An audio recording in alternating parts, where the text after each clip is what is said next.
today? I'm great. How are you doing? Great. It's an honor to have you in our podcast today. Hello, Thank you. viewers. Welcome to another podcast. This is where will explore leadership, innovation, business transformation, and the people that reshape how organizations grow and scale.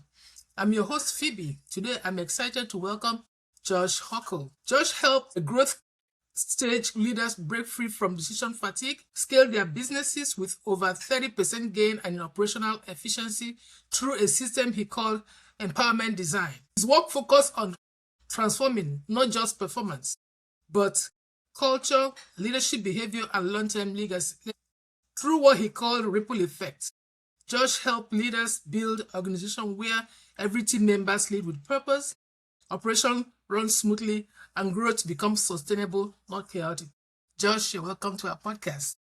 Thank you so much. Appreciate you having me. All right. So we're going to dive in right away. Great. Josh, when you walk into a business struggling with decision fatigue and operational overload, what's usually really going on beneath the surface? It's a great question. One of the things I see over and over again is that business owners, even business leaders, right? It doesn't have to be just the owner, but maybe leaders in some key positions. They make themselves the answer to every single question. And then they wonder why the phone rings on Saturday afternoon, right? Because here's what happens. You start the business, you start the new initiative, new department, whatever it is, and you know everything because you built it. So people come to you for answers because you have them. And that feels good. It feels like leadership. It feels like being needed. So you just keep doing it. And then over time, you train your organization to never solve a problem without you. Sometimes we think that, I'm working too hard. And I don't think the mistake is working too hard. The mistake is confusing the difference between being indispensable and being effective, because those are not the same thing. In fact, they're usually the opposite things. The most effective owners that I know have built companies where their absence is invisible. And the least effective ones are the ones who tell me with kind of a weird sense of pride that nobody else in the world can do what they do. Yeah. And that pride, it's like a cage. And I should know that, right? I've lived in that one myself for years and years. Okay, that's lead me to the next question. How do leaders typically become the bottleneck without realizing it? I think we mistake our abilities for our identity, right? But especially in entrepreneurs become their business, their self-worth, their sense of purpose, our structure, even our relationships are all wrapped up in being the central figure of the thing that they build, right? So the idea of being not the central figure of everything that you've built can be kind of terrifying. It's like it's grief disguised as a business problem, right? I've seen people who have all the systems, all the people, all the frameworks they need to step back, and they won't do it. And it's not because they can't. It's because if they do, they're going to figure out who they are when they're not the hero of the story anymore. Yeah, awesome. So what are the early warning signs that a company is over-reliant on the founder or a few key decision makers? One of the things that I diagnose right away is how many questions are coming to you every single day. And let me be clear, questions aren't bad things, but I'm talking about questions like, what do we do next? Or we have this problem, what do we do? The second the question becomes, or that dialogue becomes a question and answer where they pose a question and the leader gives them the answer, you know you're going down the wrong road. If they come to you and say, let's have a discussion about this, that's a totally different conversation. But that's one of the first things we diagnose is what kind of questions are being asked. Listen, I'm in the business of questions. That's what empowerment design has become for us. It's been more based on questions than answers, but the answer, the way that we ask questions becomes really, really critical and important. And so we look at what questions are being asked within a company and how the answers are being delivered and then acted on. Okay. You've talked about something called empowerment design. What is empowerment design and how does it help leaders regain control by giving control away? Yeah, so empowerment design is one of those things that came around through a lot of trial and error on my part. I've worked in the business consulting and coaching trade for a long, long time. And so I've done all the conventional coaching, training, consulting kind of things that are out there. So I've shifted and we work in the space that we call empowerment design. Imagine you have a kid who keeps tripping over the same toy in the hallway over and over again. And we've all seen that happen, right? You can yell at the kid to be more careful. You can train the kid the proper technique of how to effectively walk down the hallway while it's still there, or you can move the toy. Yes. Empowerment design is moving the toy. Most business advice is there to fix humans. And we all as human beings, we need to get better. But we think if we train them harder, motivate them better, hold them more accountable, that it's going to work. Empowerment design says, listen, the human being is fine where it is right now. The hallway is the problem. Mm. Redesign that environment so that the right thing is the path of least resistance, not an act of constant heroic willpower. And when you build a company that way, you stop needing motivational speeches. You stop needing micromanagement. You stop needing the owner to be the cop. You create a space where that person can grow naturally and effectively instead of with the pressures that usually cause people to implode or leave the company or look for greener pastures or just reject everything that you're saying. You achieved a 30% plus boost in operational efficiency. What actually drive that improvement? Eliminating a whole bunch of pointless standard operating procedures. I say metaphor when we talk about a toy in the hallway. I've got a 3-year-old autistic grandson. This metaphor kind of came out of him. He loves to run up and down the hallways of my home. And Okay. there was one day where there was a toy in the hallway and it tripped him up and it just caused all this frustration for him. But he was so intent on being able to run up and down the hallway that Mm-hmm. he built workarounds around the simple toy, right? So he Mm-hmm. would time when he should jump over the toy or when he should move around the toy. And he was accomplishing that, but it was super frustrating for him because it required more effort and more work on his part. And he couldn't feel the joy of the running anymore. Yeah. We do that in businesses all the time, right? We see here's a problem.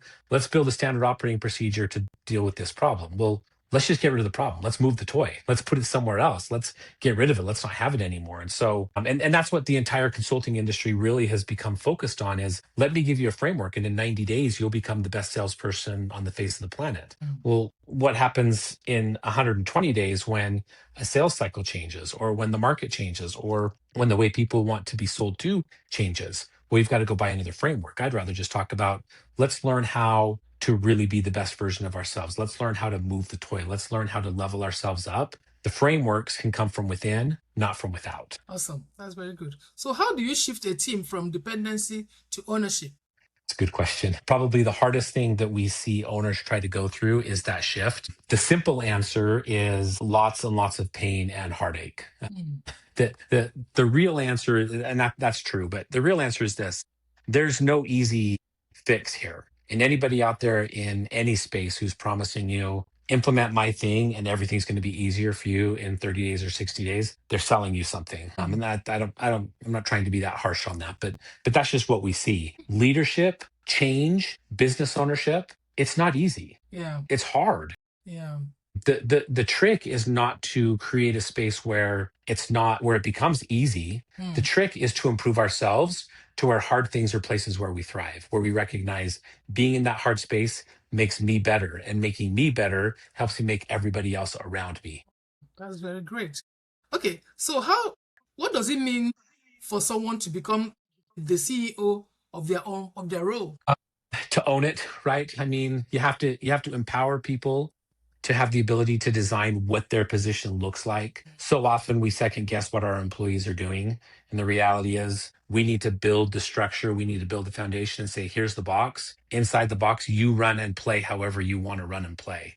Mm. I trust you. Here are the constraints of what you can and can't do, but I want you to learn how to make decisions. To become the CEO of your own department, of your own role, of your own life, you have to know how to make decisions, execute on those decisions, and then learn from them. How Awesome. many times as business owners do we tell people, I'll make the decision for you, I'll learn from the mistakes, I'll implement the next thing? That just keeps people not growing. Yes. And that's not beneficial for any of us. Awesome. No, that leads into your next concept, the ripple effect. You Yeah. often say transformation doesn't happen by accident.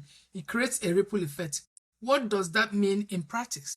Well, the ripple effect is one of those things that nobody ever really writes down on a business plan, but it's the only thing that, from my perspective, actually matters in the long run. Here's kind of what it looks like in real life. As an owner, I worked with someone who's a yeller, right? He wasn't abusive, he wasn't tense, but just kind of reactive and always on edge. And his Mm. foreman kind of copied that energy and he brought it to the crew. And then the crew brought it home to their wives and their kids or their husbands and their kids. And the husbands and the kids and brought it to the schools and to their friend groups, and it just kind of moved out over and over again. So I realized pretty aggressively, I guess, that Yes. the ripple effect is there no matter what, positive or negative, right? Everything that we do, every choice that we make Mm. ripples outwards, usually in directions that we're never going to see. Yes. The way you treat your employees shows up in how that person's child talks to their parent, right? The Mm. way you communicate under pressure Mm. shapes the emotional vocabulary of every household that's connected to your payroll or to your vendors or to your suppliers or whatever. And so if you're going to have that ripple effect, you better make sure you're doing everything you can to make sure that that ripple effect is positive, because too often we create ripples that are negative. That's why I tell business owners that leadership is sacred work, right? You're not just running a business, you're shaping the inner life of every person who depends on you, and through them, dozens of more. And that doesn't change. If that doesn't change how you walk into the office Monday morning, there's not a lot of things that will. Awesome. That's very good. So, how does the leadership behavior ripples through culture, performance, and clients' experience? So there's two ways. First, I mean, just the knowledge that what we're saying and what we're doing affects people. I was sitting with a business owner this morning who got a phone call from a client that he had worked with like 7 years ago.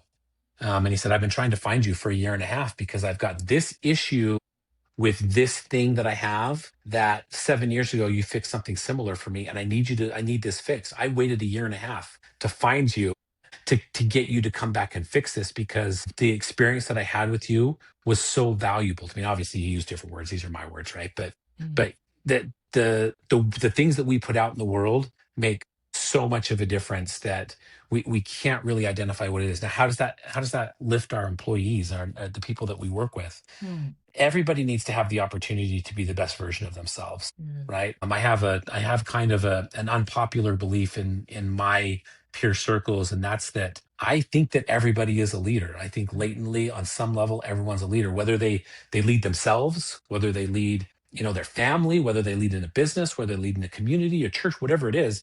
Everybody is designed to be a leader in all different ways. And too often we say, well, that person's not a leader, so we're just going to stick them on an assembly line and let them do their thing. Well, I think that's limiting. And anytime that we limit someone else, we're actually limiting ourselves. And so the need to lift everybody is something that drives everything that we do at Pivot. Awesome.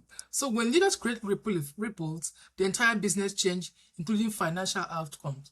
You've worked with companies that doubled profit, broke revenue ceiling, and scaled significantly. What pattern do you see in those transformations? The biggest pattern is the ability to let go. That's a hard thing, especially for business owners. You've got to learn to let go. And I'm not talking about just scrap everything you've ever done and move on. But there are things that got you where you are as a business owner, as a human being, as a husband or a wife, as a father, as a mother, whatever it is. There are things that have gotten you to the place where you are, but they're also limiting you from going to the next phase of your life, right? One thing we know for sure is the business that you're running today, the department that you're leading today, whatever it is, it's not going to be the same in 6 months. Business moves so fast right now, it changes. And if you don't have the ability to let go of what's limiting you and stopping you, you'll never get anywhere of value. Yeah, that's right. So why do some businesses hit revenue ceiling and struggle to break through? Say that one more time. So why do some businesses hit revenue ceilings and struggle to break through? Because they won't change. I work with, I spent about 5 years of my career working really, really heavily with construction companies. And I can't tell you over the course of maybe 1,000 engagements, how many different times I heard someone say, well, I do it this way because that's the way my dad did it, right? Well, because your dad did it this way in 1970 doesn't mean you need to do it this way in 2026, right? But they're so steeped in tradition that they can't let go of what they know worked 5 years ago. In doing so, they can't see what's working today, or more appropriately, they can't see what's not working today. Awesome.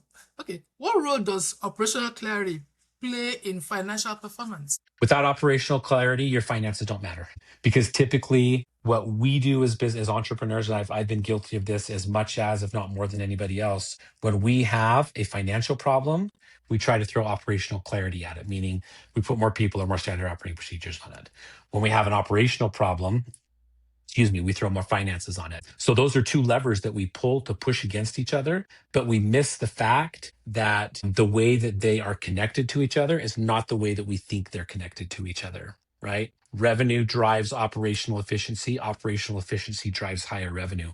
All of those things are true. But without clarity about what it is that's doing it, none of it matters anyway. It just becomes a dog chasing its tail. Just like what you said, but none of this works without addressing leadership behavior. Okay, so the next question, what prevents leader from letting go of control even when they know they So Like my gut reaction is it's pride, because that's the way I approach it with myself. But that's not true. I think that's an easy answer. I think it's fear. I think fear is crippling and debilitating for many, many, many people, me included, right? I'm launching a brand new product I have been over the last 30 days and will be over the next 30 to 60, 90 days as we launch this product. And I'm terrified. I'm absolutely terrified. I know what I have. I know what I built. I know the way that it was influenced. I know that it's valuable. I've seen the results of what it can do for people. And I'm still scared as heck to put it out there into the world, right? It's totally an irrational fear, but it's fear nonetheless. And it's so easy to allow that fear to inform and direct our decisions that we just get stuck where we are. Okay, that's very good. So, how do you build trust inside a team so leaders feel safe and delegating? Talk and then talk a little bit more. The more I can get someone to talk and show them that I understand them is step one. Step two is me making it very, very clear to them that I'm going to tell you when I don't agree with you. So I'm going to make the effort to understand you, but I'm also going to tell you where my perspective is different. And you're going to be okay with that because I'm okay that we have different perspectives. And then the third thing, the one where I know I've reached a level of trust with anybody I'm working with, whether it's an employee or it's a client or even in my family life or personal life. If I can say no to somebody and they're okay with me saying no to them, or if someone can say no to me and I'm okay with them saying no to me, that's when I know I have a relationship built on trust, because not every answer is yes. Sometimes the answer has to be no. That's very important. So, how important is emotional intelligence in scaling leadership? It is the most important skill. I was talking to a Wharton School of Business MBA a little while ago, and he was listing all of the things that he had accomplished and all of the major things that had gotten him where he was. And he's like, but I can't break the CEO ceiling. Yes. I've been a COO for 7 different companies and I can't get past that COO perspective. And I said, what do you think's missing? And he said, I know everything about finance. I know everything about sales. I know everything. I've got it dialed. I know how it is. And I said, how self-aware are you? Right? How good are you at reading the room? How good are you at reading other people's emotions? How good are you at empathy? And he couldn't answer those questions. And I said, that's what's stopping you. Emotional intelligence, in my opinion, is the single most important skill that a leader can develop to be the best version of themselves. Awesome. So, the next question is, what changed for a founder personally when they step out of daily decision overload? That's a wonderful question. This is a question I get all the time because I still get people that come to me, even after all of the social media and all the content that we put out, the books that I've written, everything that I've put out there fights against this concept. But I have business owners come to me all the time and I say, okay, what are you looking to accomplish? What's your goal? I'm not even looking to get into an engagement with them, right? It's not like they're paying me or I'm trying to get their business. Just as a conversation, what are you looking for? And typically, if their answer is, I want to create a business where I can go sit on a beach and it'll just run without me, I immediately tell them, I can't help you. I have nothing for you because I don't understand the mentality. I'm not saying the mentality is wrong. It's just not the way I think. For me, the way you get out of the daily conversations is by determining, why do I want to get out of the daily conversations? If it's to go sit on a beach and not ever have to work again, my advice to owners is typically create and design and scale your business so that you can sell it. Because sitting on a beach when you own a business is not the most effective way for you to run a business. If you want to truly run your business, not operationally, but from a vision perspective, from growth, from where do we go next? What can we do next? How do we impact? What ripple do we create next? You have to have the end goal in mind. You have to know what that looks like. Too often, business owners think that means vacationing around the world and never working again. If you want to do that, cool, sell your business. If you want to lead a business into the next century without having to work with all the operational stuff, let's design it that way, because those are 2 different pathways for sure. So, how does decision fatigue impact long-term vision and leadership quality? Well, I mean that's to me that's one of the key foundations. I'm not a vision board guy. I just pragmatically, it's not who I am, right? Like I can't putting something on the wall and seeing that as the next phase doesn't do anything for me. Like that doesn't motivate me. And a lot of times we as business owners think if I can just sell my vision to my employees or my key leaders, I'm going to get where I need to go. I think that's backwards. I think the more important thing that we as leaders can do is identify what our vision is, and borrowing from the great Simon Sinek, why do we have that vision? What's our why? Why do we do what we do? And then identify what your key people's vision is. What do you want? What is your vision? What are you trying to get out of this? Where do you see this going for us? And then seeing where alignment is. Because if I try to change someone's vision, I almost always fail. But if I recognize and identify where our visions are similar, they can come closer together. And even if it's just for 3 months or 30 years, that aligned vision is going to create more good in the community around us than me trying to force my vision on someone else. That's awesome. So, what does a healthy leadership system looks like compared to a chaotic one? A healthy leadership Yes. looks chaotic. I'm just going to be blunt, right? Because out of chaos, out of the idea of entropy comes order, right? Mm-hmm. So there has to be some chaos inherent in every business. And I'm not opposed to chaos. I'm opposed to repeated chaos. That causes real frustration for me. But what it looks like is there are people who are making independent, sound decisions, and they're supported in those decisions, right? All working towards the same common goal. The CEOs, you asked what should a business owner do to get out of the operational discussions. You stop making the operational decisions. You show your key leaders, and this is a perfect example of what it should look like. You show your key operational leaders, all of your leaders, this is what the business needs to be doing. This is what it needs to be look like. This is what the metrics need to look like. This is what the culture needs to look like. This is what the processes need to look like. Go and build. Go and build. Go and make the mistakes and come back and let's talk about the mistakes and let's work on them together. But I would much rather have a team of 5 people who are out there working, leading, and making mistakes than the ones who come into my office and say, okay, I did this. Now what's my next step? Okay. So, what's the first step a leader should take if they feel stuck right now? Take a deep breath. There's you talked about chaos. There's chaos all the time. Mm-hmm. Chaos is all around us. Business moves at the speed of lightning right now. It is just Really? moving so fast, especially post COVID pandemic. Things move quickly, and that causes more chaos. The chaos is fine. What I tell people is just find the moments of stillness in your life, Mm-hmm. whether that's a 3 minute moment in your car, whether that's a 30 minutes of meditation in the morning, whatever that looks like for you, find enough stillness that you can identify what's real and what's not real. Because the one big challenge that I see with chaos is chaos feeds us an inaccurate perspective of what's going on in our lives. Let's dial back a little bit to your business. How is AI Sure. impacting your business strategy right now? AI is a critical piece of our business strategy, simply because I don't have the time and my team doesn't have the time of our patients to do everything. Now, AI will never take over our ability to make decisions. That's what Yes. makes leaders leaders, is our ability to make decisions. Yes. But the information that it can organize and the information that it can provide is critical. Yeah, I talked about this product that we laid out. I've been building this product in my mind for a really long time and actively for about 18 months. And I was about 6 months into building this product before I realized I'm really missing something here. Okay. And what I was missing was an AI agent to it. And so we have an AI within our product that we sell. We have what we call empowerment intelligence, which is designed to scrape and find from all of our information to help business owners when they need it most. And so we utilize AI consistently almost every single day, not to make the decisions, but to inform us and guide us to have the right information when we need the right information. Okay, awesome. Okay, what is working well for you right now and what has been frustrating? I think the biggest frustration for me is how much noise there is in the world.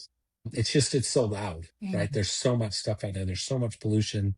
And I'm not even talking about necessarily from a competitive perspective. From a competitive perspective, for sure there is. There's a lot of voices out there. There are a lot of different people out there saying a lot of different things. And frankly, there are a lot of things that people are saying that just aren't true. And there are some Yes. things that people are saying that are true and a lot of half truths, right? That's the world that we live in today. That's probably the most frustrating thing to me and the thing that is hardest for me. The thing that works best for us that I find or the thing that is most encouraging to me is those pockets that I find of clarity and vulnerability within business owners.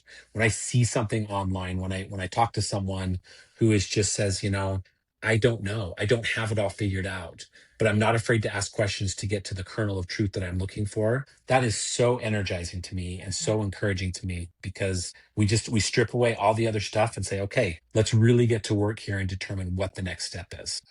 I think our biggest goal in the next year is to impact as many as we can. The number that we have in our head is 15,000. We want to impact 15,000 businesses over the next year.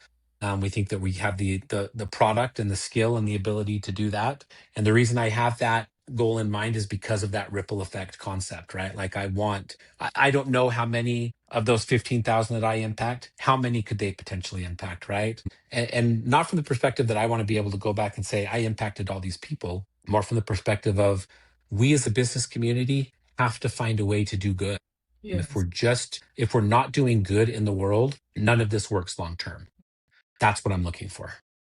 You have a magic wand to fix just one thing that is slowing you down or holding you back. What would that one thing be? The one thing that if I could wave a magic wand and fix, Yeah. it would probably be most business owners' inability to see that most of the time the problems that they're dealing with are coming from within themselves, Yeah. not from without. Awesome. Okay. And again, let me ask you one thing. How do you, who are you, how do you make sure you have this like line of business owners needing your services? I mean, it's conventional for us, right? Yeah. Anywhere and everywhere that we can get out. I mean, Yeah. we do a lot through word of mouth marketing. We communicate and have a pretty deep and healthy network of past clients and current clients and people that we worked with in the past that were contributing and distributing information to and through. We put a lot of content out Yeah. as a business. We post daily on all the social media platforms, typically video content. I mean, we produce about 45 pieces of video every single week. Wow.